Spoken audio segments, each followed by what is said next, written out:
شہید کی بارگاہ ہے،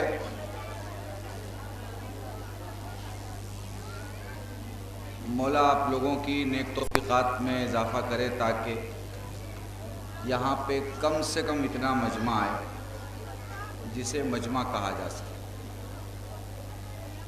ضلع مراد آباد، ضلع مظفر نگر، ضلع امروہہ، ضلع بریلی، ضلع شاہجہاں پور، ضلع لکھنؤ اور ضلع گورکھپور اور ضلع بستی کی 40ویں کی مجلسوں میں بھی ایک مومن کی اتنا مجمع آ جاتا ہے جتنا آپ یہاں پر ہیں۔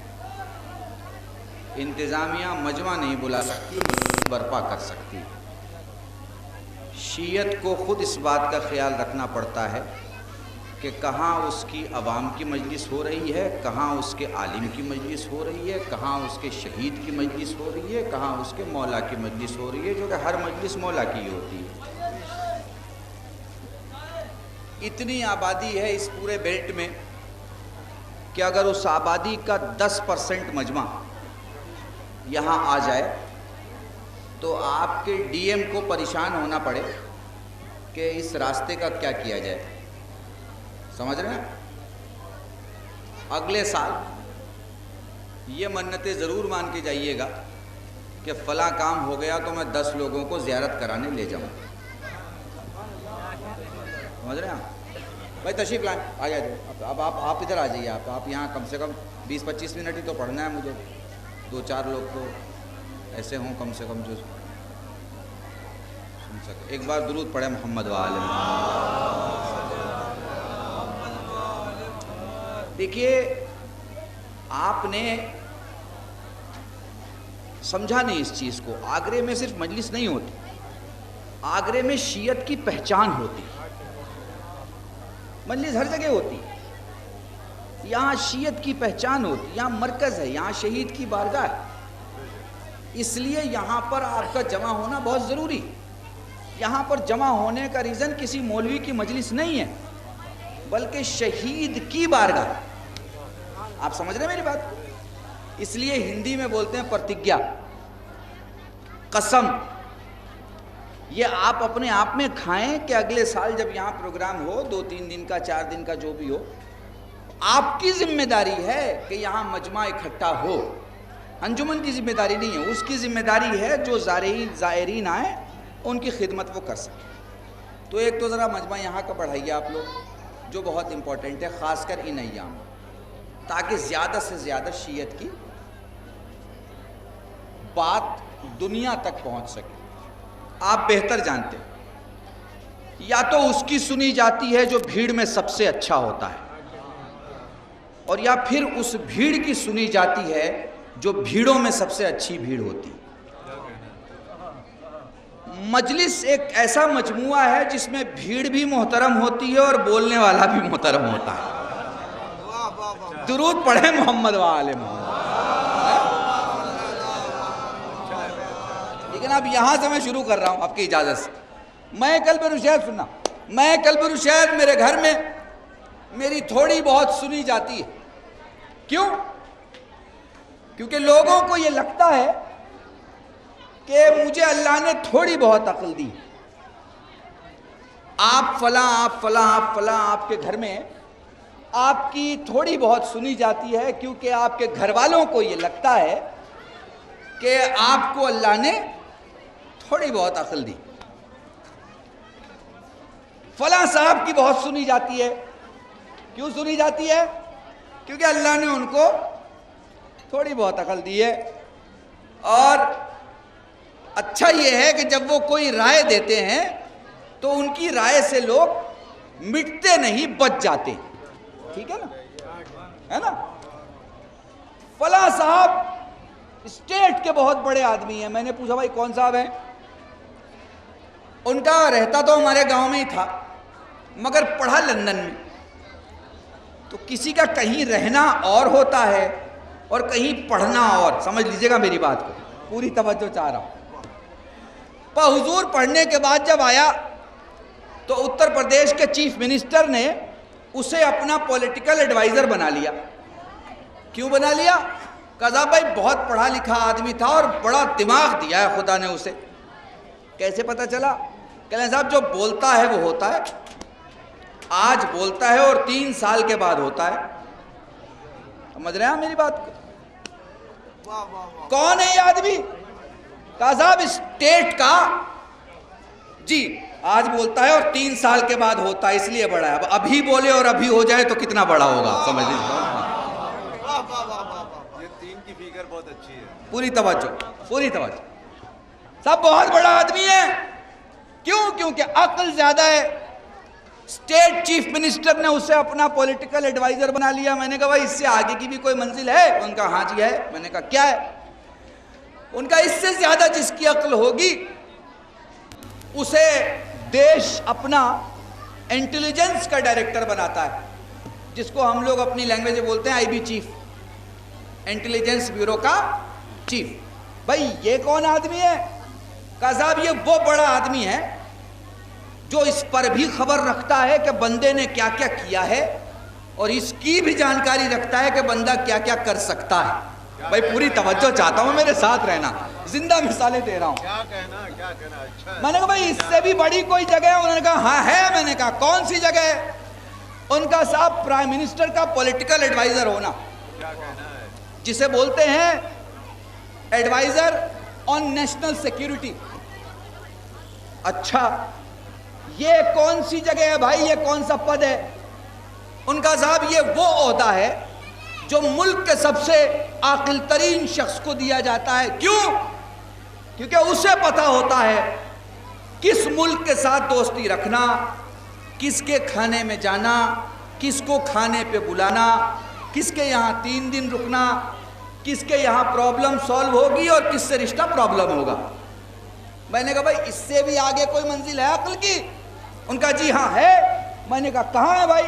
کہنے جو دنیا کا سب سے بڑا ملک ہے امریکہ، اس کی ایک کمیٹی ہے. میں نے کہا یہ کون سی کمیٹی ہے؟ کہنے لگے ایک آرگنائزیشن ہے. میں نے کہا کیا آرگنائزیشن ہے؟ انہوں نے کہا ایک آرگنائزیشن ہے جس کا نام ہے ناسا. کیا نام ہے؟ ناسا. سنا ہوا ہے نا آپ لوگوں نے؟ ناسا. اب آپ سوچ رہے ہوں گے مولانا کہاں سے نقطہ لے کے جا کے نکالیں گے، پریشان نہ ہوئیے آپ. ناسا. میں نے پوچھا بھائی یہ کون سا ادارہ ہے؟ انہوں نے کہا یہ ادارہ ہی وہ ہے جس میں ہر کام کرنے والا دنیا کی عقل کی اس مسند پہ بیٹھا ہے کہ اس کی عقل کو نہ سمجھنے والا بیوقوف سمجھا جائے گا. اپنے آپ میں اس کا نام اور برانڈ اتنا بڑا ہے کہ اس میں کام کرنے والا بیوقوف ہو ہی نہیں سکتا. ناسا. میں نے امریکہ سے پوچھا بھائی ان لوگوں پہ کتنا پیسہ خرچ کرتے ہو؟ انہوں نے کہا اپنی بجٹ کا سب سے بڑا حصہ ہم ناسا پہ خرچ کرتے ہیں. میں نے سوال کیا کیوں؟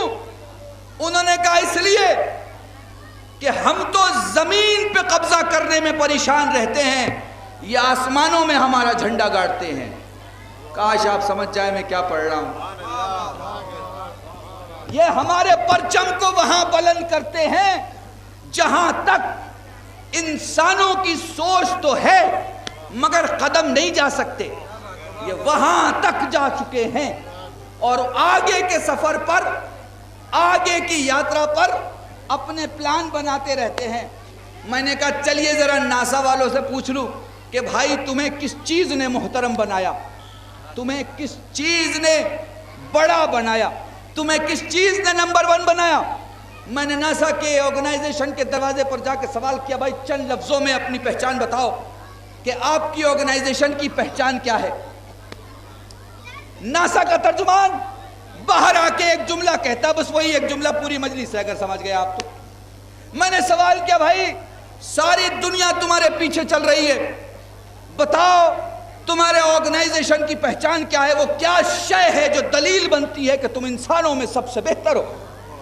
انہوں نے کہا حضور ہم روئے زمین پر وہ لوگ ہیں جو زمین کے راستوں سے زیادہ آسمان کے راستوں کو جانتے ہیں. حسینی میں نے مجلس پڑھ دی ایک جملے میں مجھے نہیں پتا آگرہ کا یہ مجمع مجھے سمجھ رہا ہے نہیں سمجھ رہا، تو مجھے 20 منٹ میں پڑھنا تھا، میں نے پڑھ دیا آپ کے سامنے.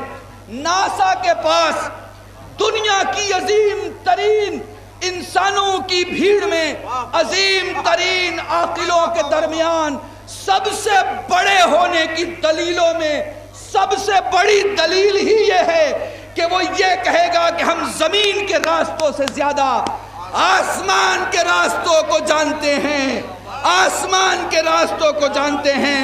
پریشان کیوں ہوتے ہو؟ اگر یہی دلیل ہے سب سے بڑے ہونے کی تو چلو میں عرب کے اس شہر میں تمہیں لے کے چلتا ہوں۔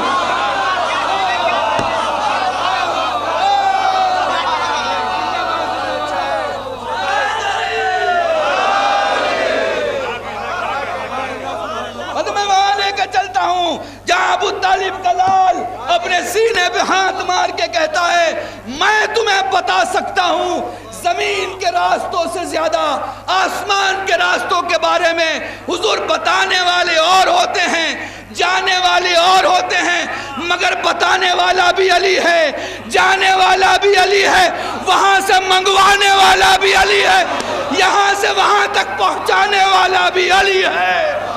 درود پڑھے محمد وآل محمد۔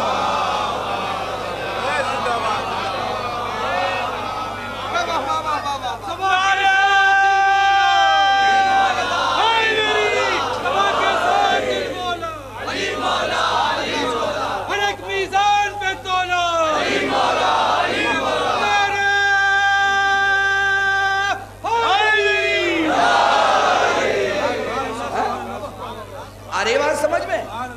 اگر ہم دنیاوی بحثوں سے بھی دیکھیں کہ ہمارا مولا کہاں کھڑا ہے تو یہ مکے مدینے کے 6x6 کے کمرے میں رہنے والے لوگ کیا مقابلہ کریں گے اس کا جس کے حکم سے کائنات بنتی ہو۔ بھائی پوری توجہ، جس کے حکم سے کائنات بنتی، حکم سے کائنات بنتی، کسی کی کوئی طاقت نہیں۔ پیغمبر خدا تشریف فرما ہے، بس یہ واقعہ اور ربط مسائل، چونکہ میرے بڑے بھائی حجت الاسلام والمسلمین مولانا رئیس احمد چارچوی صاحب کو میرے بات خطاب کرنا، اور میرے خیال سے اس کے فوراً پہلے بات بھی کہ پہلے میرا ہر دل عزیز میرے چھوٹے بھائی مولانا حسینی صاحب کو آپ کے درمیان خطاب کرنا ہے، اور مجھے امید ہے کہ آپ ذرا جوش میں مجلس سنیں، بڑا ضروری ہوتا ہے۔ دیکھیں میرا معاملہ تو ایسا ہے، مجھے گجرات میں پڑھنے کی عادت رہی ہے، تو آپ پوری مجلس میں ایک سلوات بھی اگر پڑھیں تو مجھے کوئی فرق نہیں پڑے، بس سب کی ایسی عادت نہیں ہوتی۔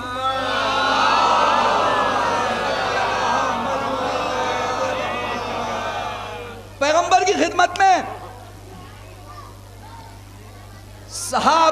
اصحاب کی موجودگی میں لوگوں نے دیکھا کہ ایک درخت نما کوئی شے چلی آ رہی۔ لوگوں نے پہلے سوچا کہ یہ نبوت کے معجزوں میں سے ایک معجزہ ہے کہ نبی حکم دیتا ہے تو درخت چلتا ہوا دکھائی دیتا ہے، شاید کوئی درخت ہوگا جو خدمت نبوت میں آ رہا، مگر لوگوں نے محسوس کیا کہ یہاں معاملہ کچھ اور ہے۔ بھائی پوری توجہ، تھوڑی دیر کے بعد جب وہ بالکل پیغمبر کے قریب آ گئے تو پیغمبر نے سوال کیا کہ بھائی تو کون ہے؟ اس نے کہا کہ نبی اللہ میں حام بن ہیم بن لافیس بن ابلیس ہوں۔ اب سارے اصحاب اس انتظار میں کہ بھئی معاملہ کیا ہونے والا ہے، کہا اچھا یہ بتا تو اہل ایمان میں سے ہے یا ان لوگوں میں سے ہے جو ایمان نہیں رکھتے، ہم پر، خدا پر، دین پر؟ اس نے کہا نبی اللہ میں ایمان رکھنے والوں میں سے ہوں۔ اچھا یہ بتا کہ تو یہاں کیوں آیا ہے؟ کہ نبی اللہ میں تو یہاں کچھ کہنے آیا ہوں۔ کہا کیا کہنے آیا؟ کہ میں یہ آپ سے گزارش کرنے آیا ہوں کہ اپنی امت کو تاکید کر دیجئے کہ پچھلی امتوں کے حالات جو میں نے دیکھے ہیں اس میں خاص بات یہ تھی کہ اللہ نے کئی امتوں پر عذاب نازل کیا، صرف اس وجہ سے کہ ان امتوں نے اپنے نبی کے بعد اس کی وصی کے ساتھ صحیح برتاؤ نہیں کیا. ٹھیک ہے؟ تو اب میری گزارش یہ ہے کہ آپ اپنی امت سے یہ کہہ دیجئے کہ آپ کے بعد گوہر کیسٹ سینٹر اب بزازے کے علاوہ درگاہ حضرت عباس گیٹ نمبر 2 کے سامنے دینی تقاریر کے سی ڈی اور کیسٹ کے ساتھ ساتھ علم، پٹکے، ذریعہ مبارک و دینی کتب کے ساتھ ساتھ آپ کی خدمت کے لیے حاضر ہے. جب بھی آپ کو سوز و سلام، مرثیے، نوحے، مجالس یا دینی کتب کی ضرورت ہو تو تشریف لائیں. گوہر کیسٹ سینٹر درگاہ حضرت عباس گیٹ نمبر 2 کے سامنے یا پھر نزدیک امام باڑہ ناظم صاحب وکٹوریہ اسٹریٹ لکھنؤ. ہمارا موبائل نمبر ہے 9335223290. ایک نبی کو تو بھیجے اور اپنی گائیڈنس کی بک نہ بھیجے. تو اللہ نے جو کتاب آدم کو دی، میں نے شیش سے اس کی تعلیم حاصل کی. اللہ نے جو کتاب دوسرے انبیاء کو دی، میں نے ان سے ہی ان کتابوں کی، بالخصوص توریت صاحب توریت سے، زبور صاحب زبور سے، انجیل صاحب انجیل سے میں نے خود پڑھی. پیغمبر سنتے چلے گئے، وہ بولتا چلا گیا. آپ نے فرمایا کہ تو نبیوں کے وصیوں سے واقف ہے؟ کیسا کیسے ہو سکتا ہے کہ میں ایمان نبی پہ لاؤں اور اس کے وصی کو ہی نہ جانوں؟ یہ کیسے ممکن ہے؟ فرمایا بتا پھر آدم کا وصی کون؟ کاشیس، ان کے انوش، ان کے قینان، ان کے محلائیل، ان کے الیارز، ان کے اخنو، ان کے ملک، ان کے نوح، ان کے سام، ان کے ارفیشت، ان کے شالخ، ان کے عابر، ان کے ارغو، شروغ، ناخور، تارخ، ابراہیم، اسماعیل، اور عدنان، ماد، نزار، مزر، الیاس، الحمیسہ، الیسا، قیدار، البنت، سلیمان. ایک ایک نام نبوت کے سامنے، نبی کے سامنے بتاتا چلا گیا. نبی مسکراتے چلے گئے. کہتا ہے میں اس وقت بھی تھا جب قابیل نے حابیل کو مارا، میں اس وقت بھی تھا، پوری توجہ، میں اس وقت بھی تھا جب قابیل نے حابیل کو مارا، میں اس وقت بھی تھا جب اللہ نے شیش جیسی نعمت آدم کو دی، میں اس وقت بھی تھا جب نوح نے کشتی بنانے کی بات کہی اور لوگوں نے مذاق اڑایا، میں اس وقت بھی تھا جب نوح طوفان میں رہے اور کشتی میں رہے، میں اس وقت بھی تھا جب انبیاء ما سبق پریشانی میں رہے، میں ان سارے وقتوں میں موجود تھا جب انبیاء کے اپنے ساتھی نبیوں کے ساتھ رہے. کہا کیا تو سب کو پہچانتا ہے؟ کہا ہاں میں کیوں نہیں پہچانوں گا. میں نے نوح کو دیکھا جبکہ وہ طوفان میں تھے، میں نے ابراہیم کو دیکھا جبکہ وہ آگ میں تھے، میں نے موسیٰ کو دیکھا جبکہ وہ دریائے نیل کے موجوں کے درمیان تھے. سوال کیا کیا تو نے علی کو دیکھا ہے؟ کہا میں نے علی کو دیکھا ہے. کیا تیری علی سے ملاقات ہے؟ کہا نہیں نبی اللہ، میری علی سے کوئی ملاقات نہیں، مگر میں دیکھوں گا تو پہچان لوں گا. کہا کیسے پہچانے گا؟ کہا کیسے نہیں پہچانوں گا؟ نوح امت کو بچا رہا تھا، یہ نوح کو بچا رہا تھا. موسیٰ امت کو بچا رہا تھا، یہ موسیٰ کو بچا رہا تھا.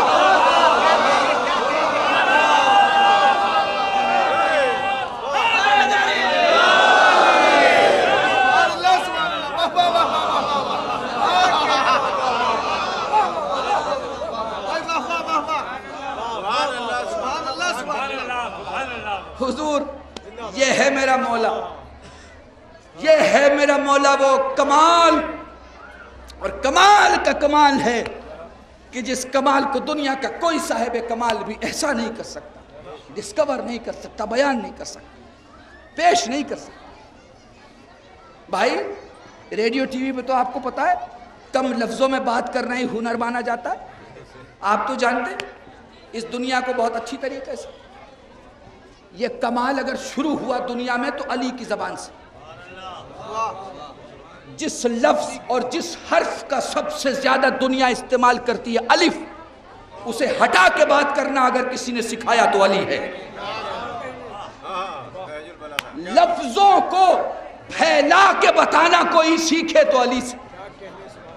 لفظوں کو بند کر کے بتانا اگر کوئی سیکھے تو علی سے، لفظوں کو چھوڑ کے اگر کوئی گفتگو کرنا سیکھے تو علی سے،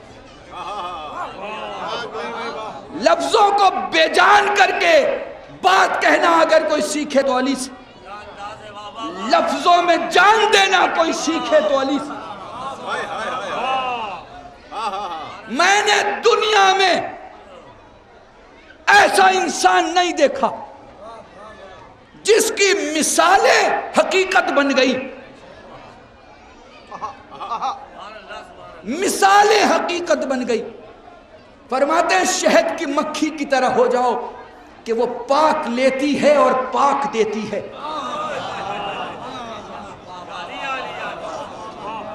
سلوات بھیج دیے، سلوات۔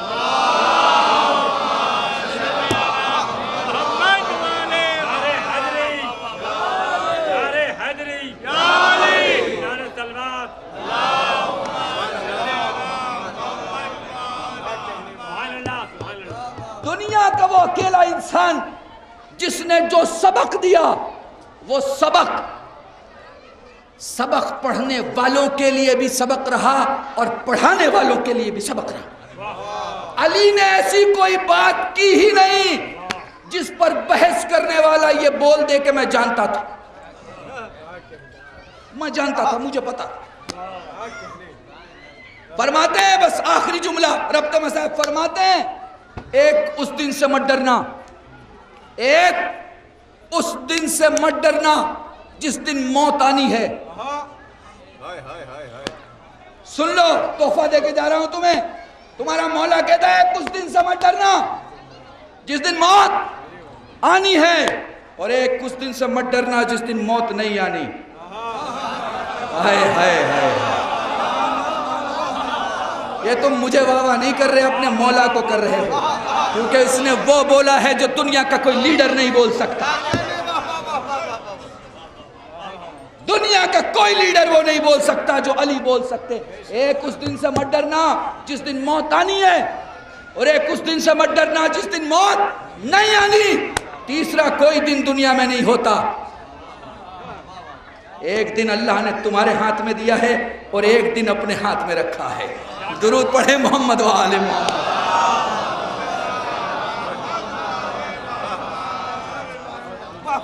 حق ادا کر رہے ہیں آپ ممبر کا۔ بس میرے دوست، میرے بڑے بھائی کو اور میرے چھوٹے بھائی کو دونوں کو پڑھنا، اور بس یہی سے ربط مصائب۔ وہ لوگ جنہوں نے دنیا بنائی، وہ لوگ جنہوں نے دنیا بچائی، وہ لوگ جن کے صدقے میں دنیا بنی، وہ لوگ دنیا کی نعمتیں جن کے صدقے میں پیدا ہوئی ہوں، یہ وہی لوگ تھے جن پر مصیبتوں کے پہاڑ پڑ گئے، مگر انہوں نے اپنے سوال کبھی بندوں کے سامنے نہیں رکھے۔ مجھے عرب کا کوئی خاندان بتا دو جس نے یہ دعویٰ کیا ہو کہ ہم نے ابو طالب کو ادھار دیا۔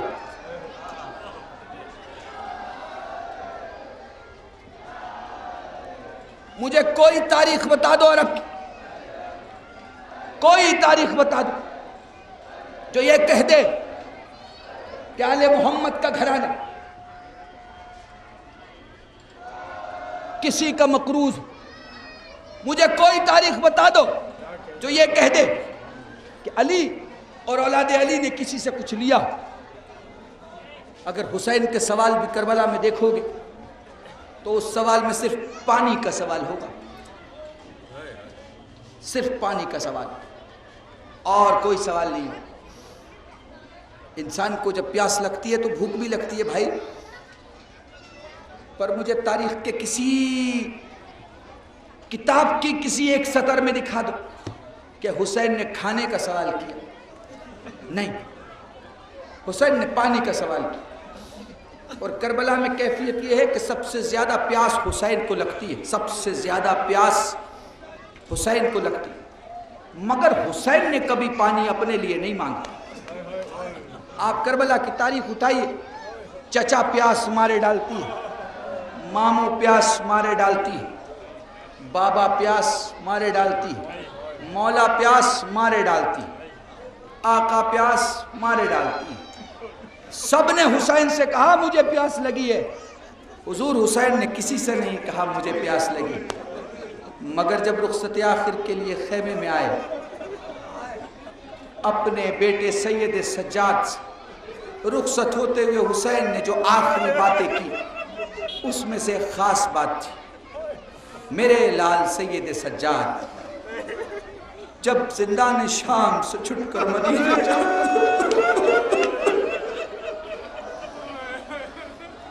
تو میرے چاہنے والوں کو میرا سلام کہنا، میرے شیعوں کو میرا سلام کہنا، اور کہنا جب ٹھنڈا پانی پیے تو میری پیاس کو یاد کر۔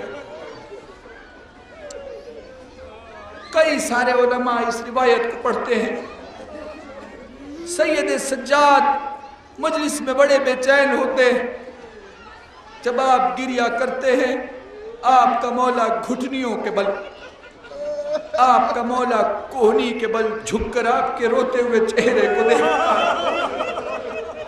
کہتا چاہنے والے تیرے رونے سے سجاد کو بہت سکون ملا، ہاتھوں کو اٹھا کر کہتے پروردگارا اس نے خطیب سے روایت سنی ہے، میرے اکبر کو گرتے نہیں دیکھا۔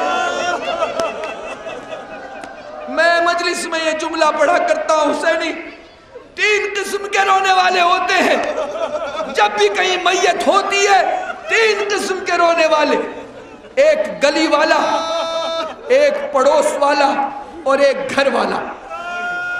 گلی والا رونے کے انداز میں روتا ہے، پڑوسی تھوڑے بہت آنسوؤں سے روتا ہے، مگر جو گھر والا ہوتا ہے وہ بڑی بے چینی میں روتا ہے، بڑی بے کسی میں روتا ہے۔ جزاکم اللہ، خدا تمہیں کوئی غم نہ دے سوائے غم سید الشہداء کی۔ 10 منٹ مجھ سے مصاحب سن، جب بھی رویا کرو حسین پر، نہ گلی والوں کی طرح رویا کرو نہ پڑوس والوں کی طرح رویا کرو، بلکہ حسین پر ایسے رویا کرو جیسے گھر والوں کی طرح رویا جاتا ہے۔ جزاکم اللہ، یاد کرو اس وقت کو جب سید عالمیان نے سوال کیا تھا بابا میرے بچے پہ کون روئے گا؟ فرمایا پیغمبر خدا نے خدا ایک قوم پیدا کرے گا جس کے جوان تیرے جوانوں کا ماتم کریں گے۔ سلام اس ماں پر جس کا نام سیدہ ہے۔ جزاکم اللہ، جزاکم اللہ، جو ہر مجلس میں موجود ہوتی ہے، جو میری اور تمہاری خطابت، ایک پڑوس والا اور ایک گھر والا۔ گلی والا رونے کے انداز میں روتا ہے، پڑوسی تھوڑے بہت آنسوؤں سے روتا ہے، مگر جو گھر والا ہوتا ہے وہ بڑی بے چینی میں روتا ہے، بڑی بے کسی میں روتا ہے۔ جزاکم اللہ، خدا تمہیں کوئی غم نہ دے سوائے غم سید الشہداء کی۔ 10 منٹ مجھ سے مصاحب سن، جب بھی رویا کرو حسین پر، نہ گلی والوں کی طرح رویا کرو نہ پڑوس والوں کی طرح رویا کرو، بلکہ حسین پر ایسے رویا کرو جیسے گھر والوں کی طرح رویا جاتا ہے۔ جزاکم اللہ، یاد کرو اس وقت کو جب سید عالمیان نے سوال کیا تھا بابا میرے بچے پہ کون روئے گا؟ فرمایا پیغمبر خدا نے خدا ایک قوم پیدا کرے گا جس کے جوان تیرے جوانوں کا ماتم کریں گے۔ سلام اس ماں پر جس کا نام سیدہ ہے۔ جزاکم اللہ، جزاکم اللہ، جو ہر مجلس میں موجود ہوتی ہے، جو میری اور تمہاری خطابت سننے نہیں آتی، اپنے بچے کا مصائب سننے آتی ہے۔ چلو کربلا چلتے ہیں، بڑی عجیب منزل ہے، بولو سارے چاہنے والے جمع ہیں۔ علی اکبر کربلا کا وہ واحد شہید ہے جو سب سے پہلے تیار ہوا اور سب سے آخر میں گیا۔ مجھے نہیں پتا، پر اس مسائل میں کوشش کروں گا میں دکھا سکوں حسین علی اکبر کو کتنا چاہتے تھے۔ 18 برس کا کڑیل جوان ہاتھوں کو جوڑ کر کہہ رہا ہے بابا مرنے کی اجازت دے دے۔ یہ جملہ اپنی ماں و بہنوں کو ہدیہ کر رہا ہوں۔ فرمانے لگے لال جا اپنی پھوپھی سے اجازت لے لے۔ علی اکبر اپنی پھوپھی کے پاس آئے، کچھ سوال کیے، علی کی بیٹی سمجھ گئی اکبر کو کیا چاہیے، فرمانے لگی جا اپنے ماں سے اجازت لے لے۔ خیمے کے باہر 18 برس کا بیٹا، فضہ روایت کرتی ہیں خیمے کے باہر کھڑے ہو کے فرمایا اماں سلام.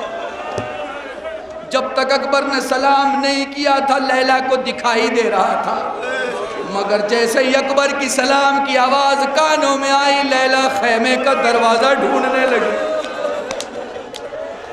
فضا نے ماں بیٹے کو ملایا، علی اکبر کو اپنے ہتھیلیوں کے درمیان لے کر فرمایا میرے لال مانگ، کیا مانگتا ہے؟ میرے لال آج تیری ماں بہت خوش ہے، سوال کر کیا مانگتا ہے؟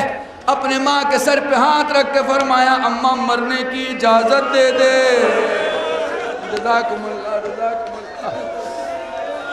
میرے لال مانگا بھی تو موت کی اجازت مانگی، اپنی ردا سنبھالی، دوڑتی ہوئی عباس کے خیمے کے قریب آئی. یہاں چند لوگ یہ سوال کرتے ہیں مولانا علی اکبر اور عباس کی شہادت کے درمیان فاصلہ ہے. ہاں میرے بھائیوں فاصلہ ہے، میں بھی مانتا ہوں، اسی لیے میں نے یہ جملہ تمہارے درمیان پڑھا ہے. اکبر تیار سب سے پہلے ہو گئے تھے پر اکبر کو جانے کسی نے نہیں دیا. اکبر سب سے آخر میں گئے اور یاد رکھنا کربلا میں مرنا آسان تھا، جینا بہت مشکل تھا. جزاکم اللہ جزاکم اللہ. عباس کی زوجہ کا نام لبابہ ہے. باہر عباس کا 9 سال کا بیٹا تلوار کو سیکل دے رہا ہے، تلوار پھینک کے خیمے میں جا کے کہتا اماں آج وہ بی بی باہر آئی ہے جو کبھی کسی کے در پہ نہیں جاتی.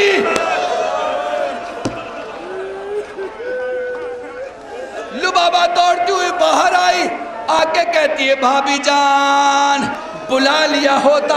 اے بھابی دروازے تک دوڑ کے کیوں آئی؟ فرمایا لبابہ میں جس کے ہونے کی وجہ سے کسی کے گھر نہیں جاتی تھی آج وہ جا رہا ہے.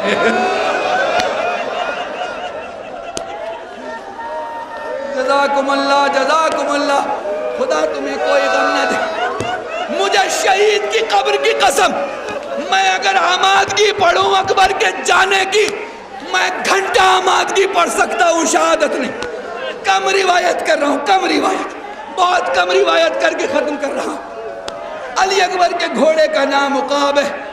لیلا زینب سے کہتی ہیں بس ایک خواہش ہے پوری کر دے. فرمایا بتائیں کون سی خواہش ہے؟ کہا میں نے اکبر کو گھوڑے پہ سوار ہوتے کبھی نہیں دیکھا. اکبر کے گھوڑے کو خیموں کے تنابوں کے درمیان بلا لیا جائے. جزاکم اللہ جزاکم اللہ. ایک ماں کے سامنے ایک بیٹا سوار ہو گیا. حسین نے نہ جانے علی اکبر سے کیا بات کہی. بیٹے نے باپ کو خدا حافظ کا. گھوڑا چلا، حسین چلے. گھوڑا دھیرے دھیرے دوڑا، حسین دھیرے دھیرے دوڑا. میں آپ کے سامنے کئی سالوں سے مسائل پڑھ رہا ہوں. گھوڑا تیز تیز دوڑا، حسین تیز تیز. گھوڑا اور تیز دوڑا، حسین ابا سنبھال کے اور تیز. ارے ایک بی بی سامنے آئی، میرا لال علی اکبر ٹھہر، ارے میرا حسین آ رہا ہے. جزاکم اللہ جزاکم اللہ. خدا تمہیں کوئی غم نہ دے سوائے غم سید الشہداء کے. حسین کا علی اکبر رکا. حسین نے اکبر کو سینے سے لگایا. حسین اور اکبر کی کیا باتیں ہوئی آپ نے ہزاروں علماء سے سن رکھی ہے. علی اکبر دوبارہ چلے. علی اکبر میدان میں آئے. علی اکبر نے حملہ کرنا شروع کیا. مجھے نہیں پتا کیسے معاملات تھے. میں تو علامہ اظہر حسن زیدی مرحوم کا جملہ نقل کر رہا ہوں جو مجھے لگتا ہے ہم تمام خطیب اس جملے کو ہمیشہ پڑھا کرتے ہیں. اکبر گھوڑے پر، حسین ریت کے ٹیلے پر، زینب خیمے کے در پہ، لیلا مسلح پر. تھوڑی دیر کے بعد حسین کا بیٹا علی اکبر گھوڑے سے گرا. حسین ریت کے ٹیلے سے گرے. زینب خیمے کے در پہ گری. لیلا مسلح پر. میرے اللہ،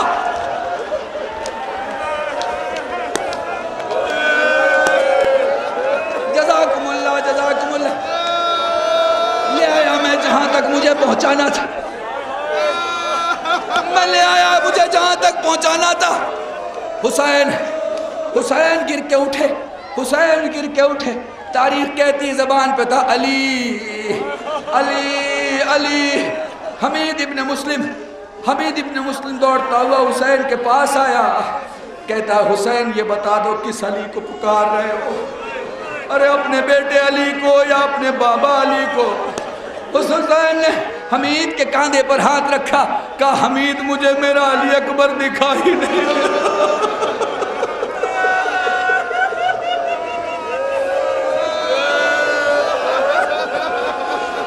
حسین مجھے میرا، حمید مجھے میرا علی اکبر دکھائی نہیں دیتا۔ اچھا تمہیں اگر سمجھنا ہے کہ حسین کے کیا حالات رہے تو بس علی اکبر سے پوچھ لو۔ جب حسین علی اکبر کے پاس آ گئے، علی اکبر کے پاس بیٹھ گئے، علی اکبر کے پاس بیٹھ کے حسین نے باتیں کرنا شروع کی۔ علی اکبر فرماتے ہیں بابا تھوڑا اور جھک جا۔ حسین تھوڑا اور جھکے۔ علی اکبر کہتے بابا تھوڑا اور پاس آ جا۔ حسین اور پاس آئے۔ حسین نے اپنا چہرہ کچھ ایسے علی اکبر کے اوپر رکھا کہ زلفیں اکبر کے کانوں سے ٹکرانے لگی۔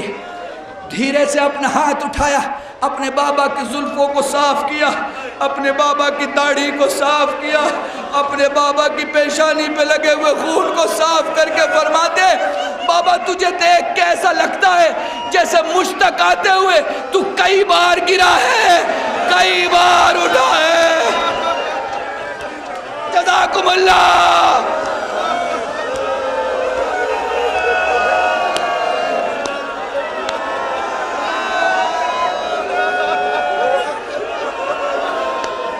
خدا تمہیں کوئی غم نہ دے، خدا تمہیں کوئی غم نہ دے سوائے غم سید الشہداء کی۔ تمہاری رونے کی آوازیں بلند ہو گئی۔ میں اس منبر سے دعوے سے کہہ سکتا ہوں تم میں کوئی ایسا نہیں ہوگا جس کی دعائیں قبول نہ ہو، اس لیے کہ جس کے لیے تم رو رہے ہو اس کی ماں بھی موجود ہے، اس کی بہن بھی موجود ہے، اس کی بیٹی بھی موجود ہے۔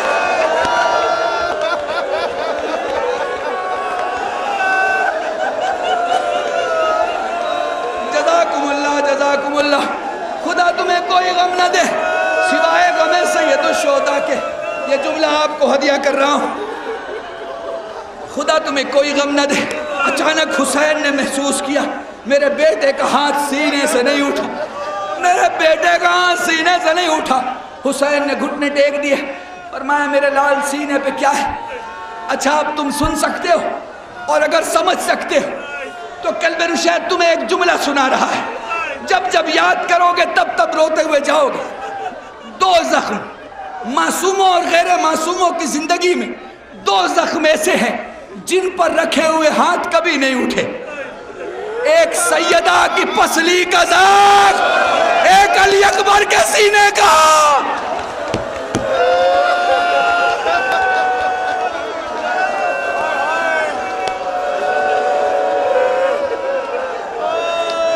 اسے علی نے ہٹایا، اسے علی کے بیٹے حسین نے ہٹایا۔ زخم کی کیفیت دیکھی،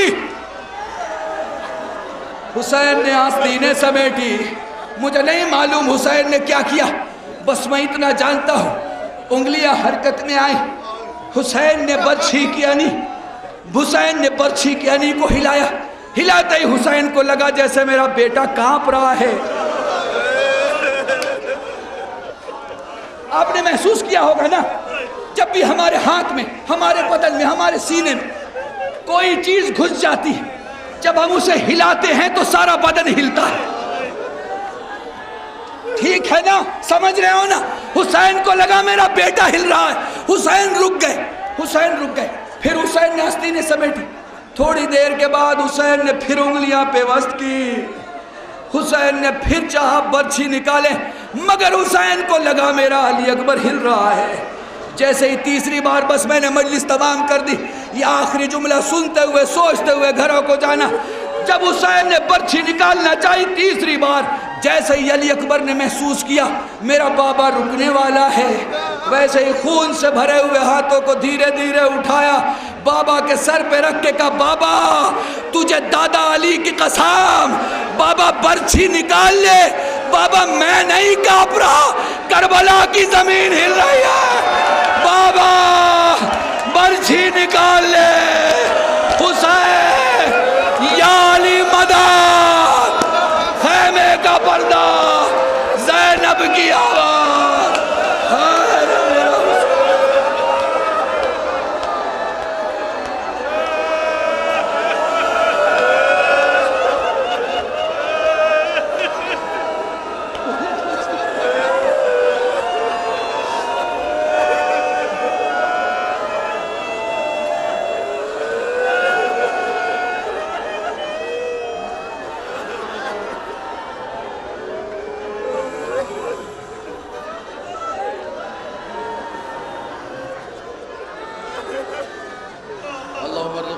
إيمانا صادقا ولسانا ذاكرا وعلما نافعا وولدا صالحا وعملا متقبلا وتوبة نصوحا صلى الله على محمد وآله الطيبين الطاهرين فضلك ورحمتك يا أرحم الراحمين.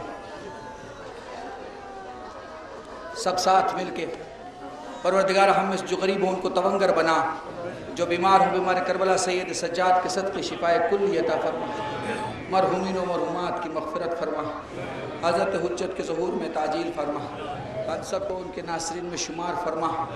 سب ساتھ مل کے دعا امام زمانہ اللہم صلی علی محمد وآل محمد اللہم کن لولیک الحجت ابن الحسن صلواتک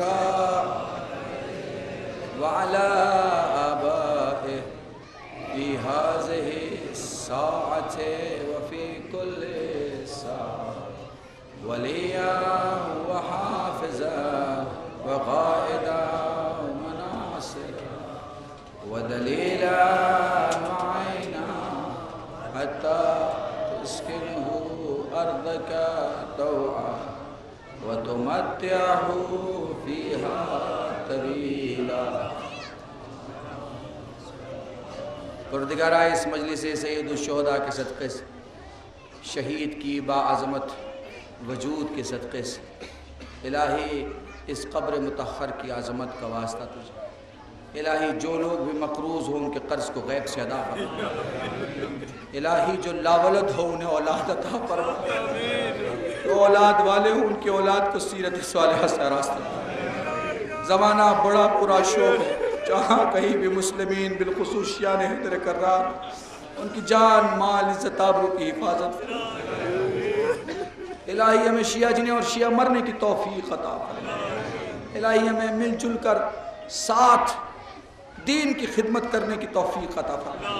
ہمارے ہر جوان کو سیرت حضرت علی اکبر سے آراستہ فرما. ربنا تقبل منا انک انت السمیع العلیم بحق محمد وآلہ الطیبین الطاہرین بفضلک ورحمتک یا ارحم الراحمین. آپ تمام مومنین سے گزارش بالکل اسی طرح کھڑے رہیں یا بیٹھے رہیں. میرے بعد میرے چھوٹے بھائی حجت الاسلام والمسلمین مولانا حسینی اس وقت آپ کے سامنے خطاب کریں گے. اور گزارش ہے، ہمارے یہاں عبادتوں میں درود بھی آواز سے پڑھتے ہیں اور نعرے بھی آواز سے لگاتے ہیں، کیونکہ ہمارا مشین خراب نہیں ہے. تو ذرا اس بات کا خیال رکھیے. مولا آپ سب کو سلامت اور باعزت